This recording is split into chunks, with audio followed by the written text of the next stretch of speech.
శ్రీ మహాగణాధిపతయే నమః. శ్రీ మహాసరస్వత్యై నమః. శ్రీ గురుభ్యో నమః. నవగ్రహాలు మనిషి పైన వాటి యొక్క సంచారము చాలా ప్రభావాన్ని చూపిస్తుంది. అందున ముఖ్యంగా శుభగ్రహాలు మంచి స్థానాలలో సంచరిస్తూ ఉన్నప్పుడు శుభ ఫలితాలను, పాపగ్రహాలు, నైసర్గిక పాపగ్రహాలు సంచరిస్తున్నటువంటి సమయంలో మానవుడి పైన దుష్ప్రభావము, ప్రతికూల ఫలితాలను ఇస్తాయి. అందులో ముఖ్యంగా అంగారకుడు, సూర్యుడు, శనేశ్వరుడు, రాహు, కేతువులు ఇదొక వర్గంగా మనం భావిస్తాం.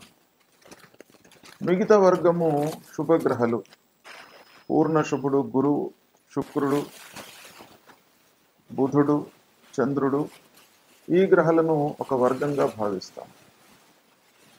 అయితే ముఖ్యంగా అంగారకుడి యొక్క ఫలితము ఎలా ఉంది, అంగారకుడి యొక్క సంచారం మూలకంగా ఈ 12 రాసులలో 12 రాసులలో జన్మించినటువంటి వారికి ఎలాంటి ఫలితాలు ఉంటాయి, ఈ సంవత్సరం మొత్తం కూడాను అంగారకుడి యొక్క ప్రభావము 12 రాసులపై ఎలా ఉంది అనేటువంటి విశ్లేషణను మనం ఒక్కసారి చూద్దాం.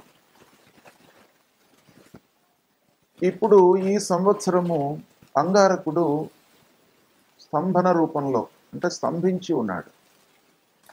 గ్రహాలకు రుజుమార్గంలో ప్రయాణిస్తుంటాయి. కొన్ని రోజుల తర్వాత మళ్ళీ వక్రగతిని పొందుతాయి. మళ్ళీ కొన్ని రోజులు వక్రగతిలో ప్రయాణించిన తర్వాత మళ్ళీ స్థిరత్వాన్ని పొంది మళ్ళీ రుజుమార్గంలోకి వస్తూ ఉంటారు. సూర్యుడికి ఎంత దూరంలో ఉన్నారు అనేటువంటి విషయం పైన మిగతా గ్రహాలన్నిటి యొక్క చలనము ఆధారపడి ఉంటుంది. కనుక సూర్యుడు ప్రధానమైనటువంటి గ్రహం. ఆ సూర్యుడికి ఎన్ని అంశాలలో ఉన్నారు, ఎంత దూరంలో ఉన్నారు, ఏ యాంగిల్లో ఉన్నారు, ఆ కోణీయ వేగం ఎలా ఉంది అనేటువంటి విషయాలపై ఆధారపడి మిగతా గ్రహాల యొక్క చలనము ఆధారపడి ఉంటుంది.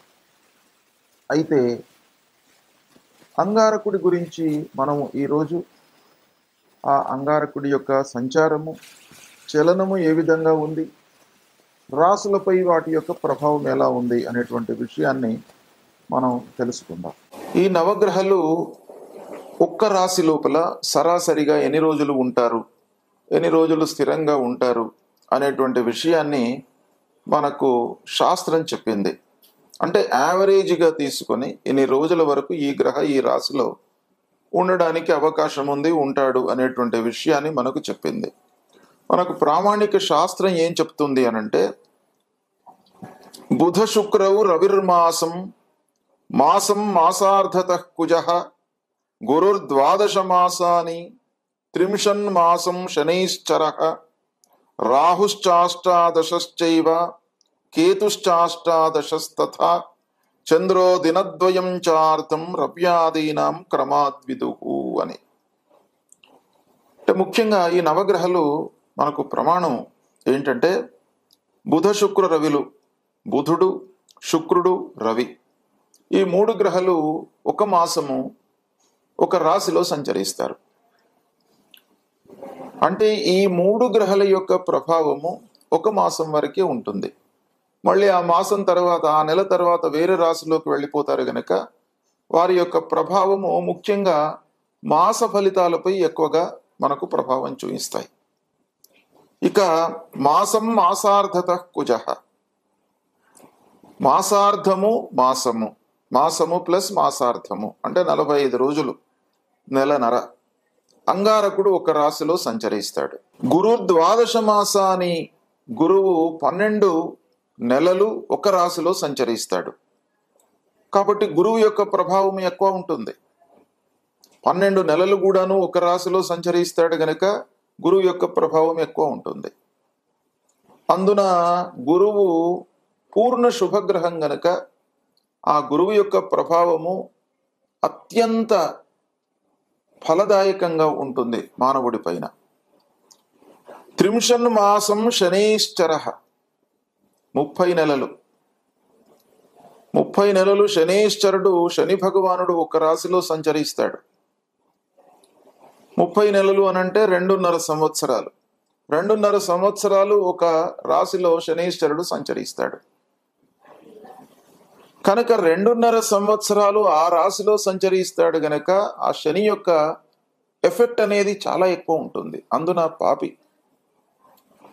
పాపగ్రహము ఎక్కువ రోజులు ఒక రాశిలో ఉన్నట్టయితే ఆ రాశి శుభమా అశుభమా అనే దానిపైన దాని ప్రభావం ఆధారపడి ఉంటుంది. కానీ మొత్తానికి 30 నెలలు శనీశ్వరుడు ఒక రాశిలో ఉంటాడు. అదేవిధంగా రాహువు అష్టాదశశ్చైవ, అంటే 18 నెలలు ఒక రాశిలో ఉంటాడు. అంటే సంవత్సరన్నర ఒక రాశిలో ఉంటాడు.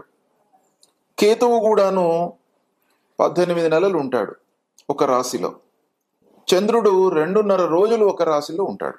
ఈ విధంగా మనకు ప్రమాణం చెప్పబడి ఉంది. కనుక ముఖ్యంగా మానవుడి పైన ప్రభావం చూయించేటువంటి గ్రహాలు గురువు, శని, రాహువు, కేతువులు. దాని తరువాత అంగారకుడు ముఖ్యంగా ప్రభావాన్ని చూయిస్తాడు. ఎందుకయ్యా అంగారకుడు 45 రోజులే కదా ఉండేది ఒక రాశిలో అనంటే, అంగారకుడికి ఒక ప్రత్యేకమైనటువంటి చలనము ఉంది. అంగారకుడు ఎక్కువ రోజులు ఒక రాశిలో స్తంభన రూపంలో ఉంటాడు. అంటే మనకు ప్రామాణికంగా 45 రోజులు చెప్పబడి ఉంది. అయితే ఈ సంవత్సరము అంగారకుడు 26 ఆగస్టు 2024 నుండి 20 అక్టోబర్ 2024 వరకు మిథున రాశిలో సంచరిస్తున్నాడు. అంటే 54 రోజులు ఉంటున్నాడు ఈ రాశిలో. రుజు మార్గంలో 54 రోజులు ఉంటున్నాడు.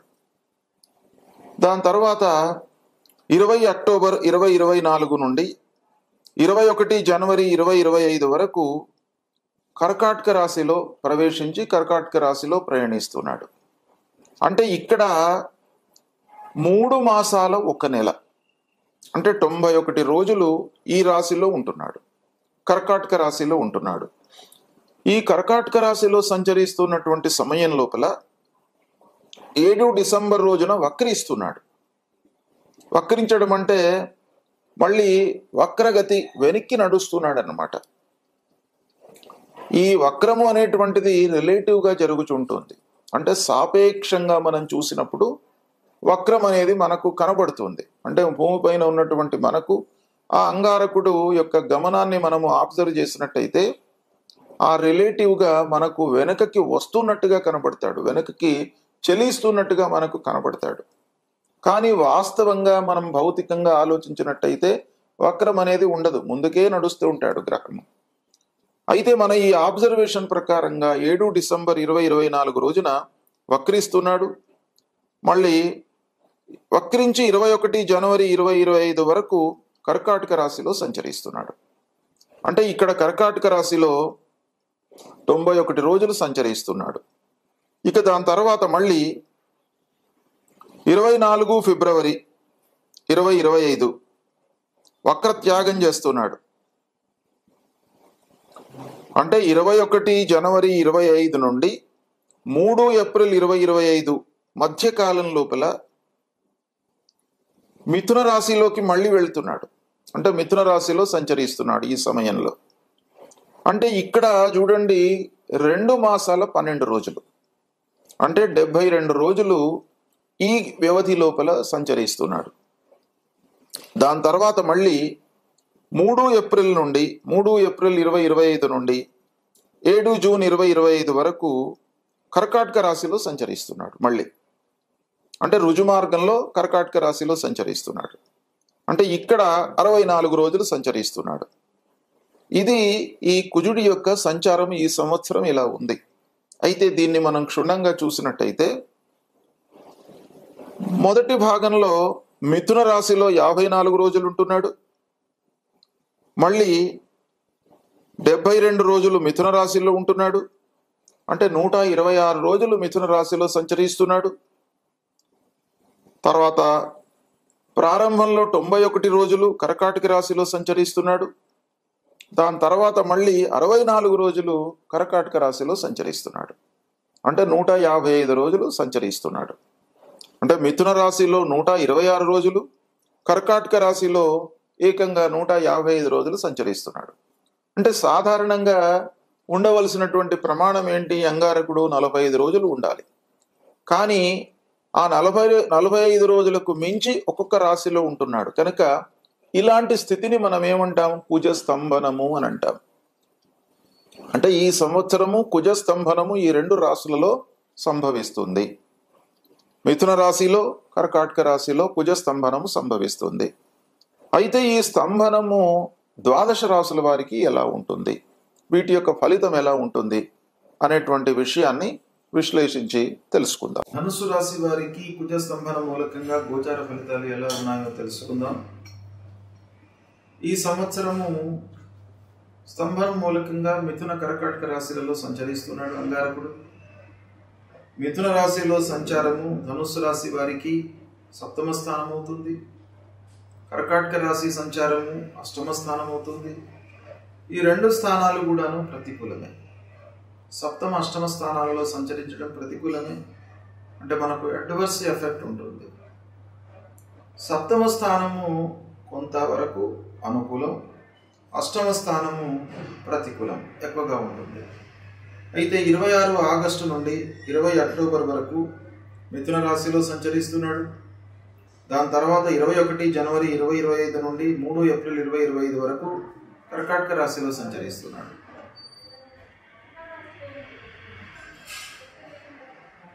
26 ఆగస్టు 2024 నుండి 20 అక్టోబర్ 2024 వరకు మిథున రాశిలో 54 రోజులు సంచరిస్తున్నాడు.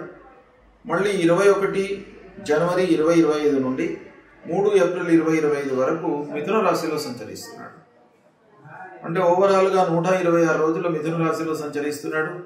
మిథున రాశిలో సంచరించడం 7వ స్థానం అవుతుంది. ఇది ప్రతికూలంగా ఉంటుంది. అయితే ఈ 7వ స్థానంలో సంచరించడం మూలకంగా ఎలాంటి ఫలితాలు ఉంటాయి అంటే వ్యాపారస్తులకు ముఖ్యంగా పార్ట్నర్స్తో ఇబ్బందులు, అంటే వాళ్లకు అన్యోన్యత లేకపోవడం, కలిసి నిర్ణయాలు తీసుకునేటువంటి వాతావరణం లేకపోవడం, తద్వారా ఏమవుతుంది? వ్యవహారం లోపల మనకు నష్టం వాటిల్లేటువంటి అవకాశం కనబడుతుంది. కలిసి నిర్ణయాలు తీసుకున్నట్టయితే ఇద్దరి మనోభావాలు కలుస్తాయి, వ్యాపారం కూడాను దానికి అనుగుణంగా ముందుకు వెళ్తుంది, లాభాలు ఉంటాయి. అయితే ఇక్కడ మనకు కనబడేటువంటి అంశం ఏంటంటే వ్యాపారస్తులకు సయోధ్య లేకపోవడము పార్ట్నర్స్ మధ్యన, తద్వారా చేసేటువంటి వృత్తి, వ్యాపారం, పెట్టుబడులు వీటిపైన చాలా ప్రభావం చూపిస్తుంది. తర్వాత భార్యాభర్తల మధ్యన కూడాను కొంత వైషమ్యాలు కనబడుతున్నాయి. ఈ సమయం లోపల చేసేటువంటి వృత్తి లోపల ఆటంకాలు, ఎంత శ్రమించి చేసినప్పటికీ గుర్తింపు లభించకపోవడము, అధికారులతో ఉద్యోగస్తులు విమర్శలకు గురి కావడము, సహ ఉద్యోగులతో ఇబ్బందులు, ఇలాంటి ఫలితాలు ఉంటాయి. తర్వాత ఆరోగ్య సమస్యలు తలెత్తేటువంటి అవకాశం ఉంది. అనవసరమైనటువంటి ఆలోచనల మూలకంగా ఇబ్బందులను ఎదుర్కొంటారు. తర్వాత కొన్ని అనుకోని ఘటనలు జరిగేటువంటి అవకాశం బాగా కనబడుతుంది. వీటన్నిటిపై మనం ఈ ఫలితాలను చూసినట్టయితే మీకు ఆరోగ్య సమస్యలు, సంఘటనల మూలకంగా ఆలోచన విధానం లోపల కొంత మార్పు వస్తుంది, భయం అనేటువంటిది కలిగే అవకాశాలు ఉన్నాయి. ఇకపోతే కర్కాటక రాశిలోకి ఎంటర్ అవుతున్నాడు 20 అక్టోబర్ 2024 రోజున 21 జనవరి వరకు కర్కాటక రాశిలో ఉంటాడు. దాని తర్వాత మళ్ళీ 3 ఏప్రిల్ 2025 నుంచి 7 జూన్ వరకు కూడాను కర్కాటక రాశిలో ఉంటాడు. ఈ కర్కాటక రాశిలో సంచరిస్తున్నటువంటి సమయము ఇంకా ఇబ్బందికరంగా ఉంటుంది. అంటే 8వ స్థానం అవుతుంది. ఈ 8వ స్థానంలో అంగారకుడు సంచరించడము ప్రతికూలమైనటువంటి ఫలితాలను ఇస్తాడు. మనకు వాహనముల మూలకంగా ఇబ్బందులు, చిన్న చిన్న గాయాలు, వాహనం మీద నుంచి పడిపోవడము, ప్రమాదము ఎక్కువ మోతాదులో లేకపోయినప్పటికీ కొన్ని ఇబ్బందులు గోచరిస్తున్నాయి. తద్వారా ఆరోగ్య సమస్యలు, అనవసరమైనటువంటి ప్రయాణాలు, ఇక ప్రారంభించినటువంటి పనులలో ఆలస్యం, ఆటంకాలు, దాని మూలకంగా ఆర్థిక భారం పెరగడము, అప్పుల బారిన పడడము, కొన్ని పనులు ప్రారంభిద్దామనంటే చేతిలో డబ్బు లేకపోవడంతో ఎవరినైనా అడిగినా కూడాను అప్పు పుట్టనటువంటి పరిస్థితి ఏర్పడుతుంది.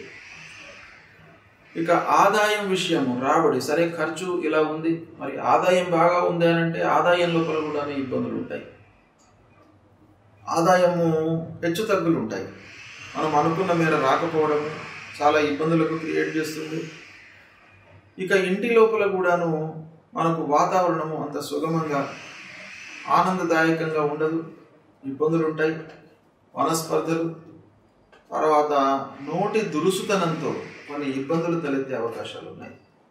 కాబట్టి అష్టమ స్థానంలో ఉన్నప్పుడు చాలా సహనంతో, ఓపికతో మనం విషయాలను హ్యాండిల్ చేయాలి. ఎవరితో మాట్లాడినప్పటికీ మనం ఓపికతో మాట్లాడాలి. వాళ్ళు చెప్పింది మనం వినాలి. మన వైపు నుంచి మనము తొందరగా రియాక్ట్ కాకూడదు. కనుక ఈ రెండు మీరు విషయాలు దృష్టిలో పెట్టుకోవాలి. అన్నదమ్ములతో వైషమ్యాలు కనబడుతున్నాయి, బంధువర్గంతో సయోధ్య లేకపోవడము, తర్వాత భూముల విషయంలో తగాదాలు, వాహన విషయంలో రిపేర్లు, ఇట్లా అనవసరమైనటువంటి ఎన్నెన్నో విషయాలు ఈ అష్టమ స్థానంలో అంగారకుడు సంచరిస్తున్నప్పుడు కలుగుతాయి.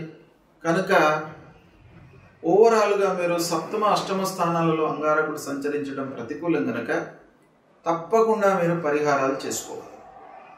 ఏంటంటే సప్తమ స్థానము కొన్ని విషయాలలో మనకు అనర్థాన్ని ఇస్తుంది, అష్టమ స్థానం కూడాను అలాంటిదే. కాబట్టి ఈ అష్టమ స్థానము సప్తమ స్థానాలకు ప్రతి పరిహారంగా మీరు సుబ్రహ్మణ్య స్వామి దేవాలయానికి వెళ్ళడము, సుబ్రహ్మణ్య స్వామిని కొలవడము, తర్వాత మూల మంత్రాన్ని జపించడము చేయండి. మీకు సత్ఫలితాలు కలుగుతాయి. శుభం.